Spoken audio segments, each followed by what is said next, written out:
Presentatu dugun lehenengo produktua eta saria irabazi zuen produktuaren problema txiki bat da, kostea nahiko altua dela. Orduan guretzako olako laguntza bat izugarri ondo etorri zitzaigun.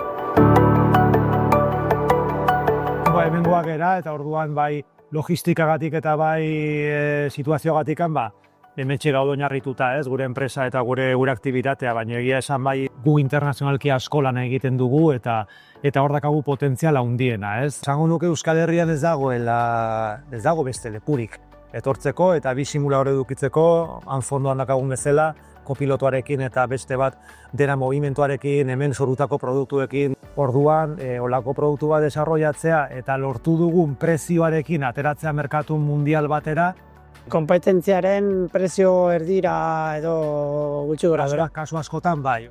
Erronka orain izaten nahi dana da gure izena, gure proiektu berri hau azaleratzea, jendeak ezautu behar gaitu eta horrea iristea beti zaila da. Eta daramago honetan 20 urte eta ikusi dugu evoluzioa zein den, gustoko dugu egiten duguna, haunditzen ju nahi dugu, noski, normala den bezala produktua saldu dirua irabazi hortarako gaude hemen, baina sobretodo gustora egon eta bizimodu bat egiteko aukera baldin badugu honekin, ni behintzat konten. Eta ordu gutxiago lan egiten baitugu, ere bai konten. Bai, kanoski. Ilusioa dakazunean asko errazago lan egiten dela. Eta ohera juten zea bueltaka zure proiektuakin eta goizean nohandikan hor dakase. Gogoa jartzen baldin badiozu eta ilusio handi bat baldin badaukazu, aurrea tira. Tira dezatela porque aterako da.